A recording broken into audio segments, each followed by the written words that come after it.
Today, I dag så vil jeg ta for meg 3 ulike retter fra havet. Jeg begynner med en mellomstor østers. Den krever litt taktikk for å bli åpnet.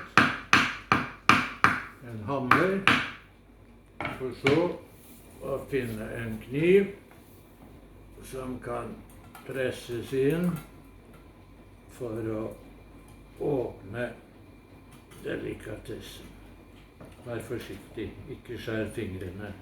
Be careful with your fingers. And then something delicious opens. You can look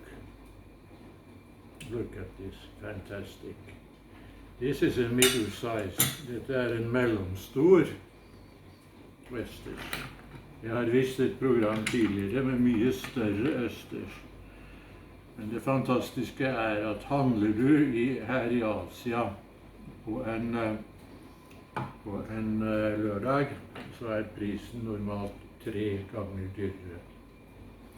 Disse ble handlet i dag, og for 6 store østers, eller mellomstore østers, 6 middle-size oysters, we paid 50 baht, which in Norwegian kroner is less than it's approximately 20 kroner for 6 oysters. And I remember when I used to go frequently to France, I was so happy if I could get 1 oysters. Jeg var så glad dersom jeg kunne få 1 østers, det vil si 4, sammen med et glass hvitvin, for 500 kroner. Og det mange år siden. Slik blir dette en utrolig billig rett. Skal jeg anbefale merke på hvitvin? Det skal jeg helst ikke gjøre, men jeg frister meg til å si Chablis. Så tar du østersen. Først drikker du.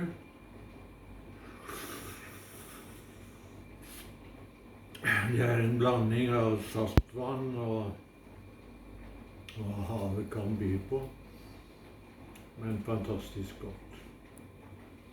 Og du usikker på om du kan få skjellen opp, den her såpass middels at den kan tas i 1 slurk. Derfor prøver vi.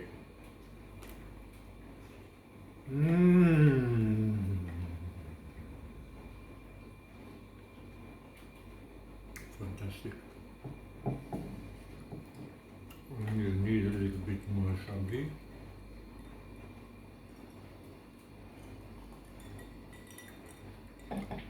And if you like to mix with something, you take a small piece, tar et lite stykke white bread.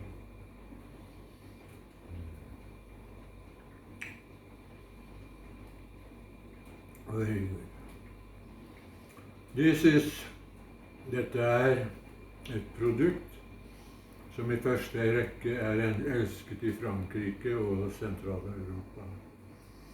Beklageligvis har vi i Norge også naturlig østers, men veldig få, om ingen, har så langt, few if nobody has so far, start to develop oysters farms.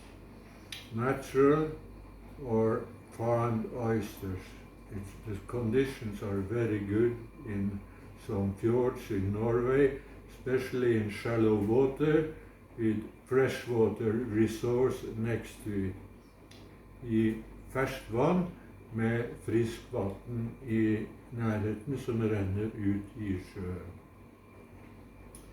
Okay, let's continue. Let's take what's today a day-to-day dish in most countries in Europe and America, and more in Asia where I am living. That's salmon.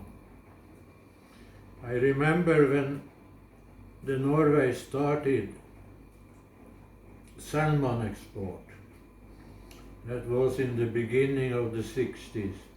It was first of all Mr. Tor Mowinckel, a good friend of mine, and he started in some polls. Han startet i noen poller hvor han måtte ha kunstig gjennomstrømning i Sotra utenfor Bergen.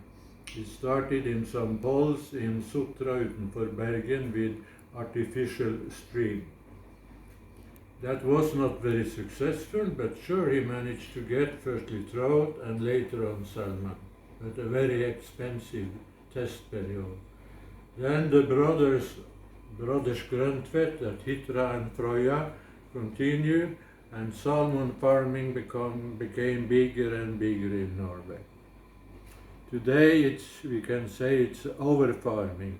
I dag må vi si at det farmes for mye, og når folk klager over at pris på salmon, pris på laks, går under 50 kroner til eksport, så er noe fullstendig galt.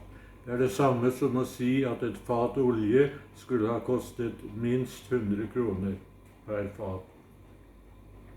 Så det er feil. Kan lakseprisen holde seg? If the salmon price can stay at around 40, like the price of a gallon of oil, it should be sufficient for all and everybody.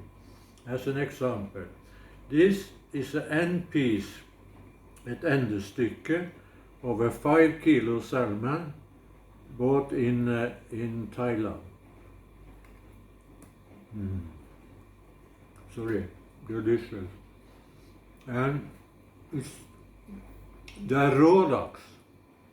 In Norway it shall be cooked, steaked or smoked. But when the Japanese came to Norway, they were not interested in boiled salmon. They were not interested in smoked salmon or in salmon steak. They would like to taste the salmon as it was. And from that we have developed a fashion called sushi, which you find far more of in Asia and Europe than in the big farming country Norway itself. But salmon can be used for everything, and raw salmon is very much to be preferred. Delicious. This is the end piece, endestykke of a 5.8 kilo salmon purchased in Thailand at Makro for less than 50 kroner a kilo. Think of that. Airborne to Thailand, not frozen, and for less than 50 kroner a kilo, what the exporters today claim is a far too low price. That starts to become ridiculous. I have called this correct or wrong. Joking with you or being correct. Some of what I say is correct, some of what I say is not correct. To go to something more very fashionable in all countries, but firstly, it started as a dish for all and everybody in Russia, but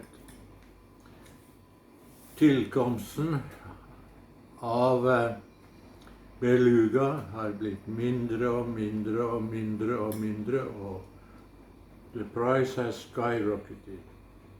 Beluga is a freshwater fish, and de tar rogn fra beluga, og en liten eske beluga kan i dag koste en fortune, kan koste en formue. Så her har jeg investert av mine sårt tjente penger i beluga. En liten teaspoon, en liten teskje som dette, koster kanskje 1000 norske kroner. It can be fake, Det kan bli fake,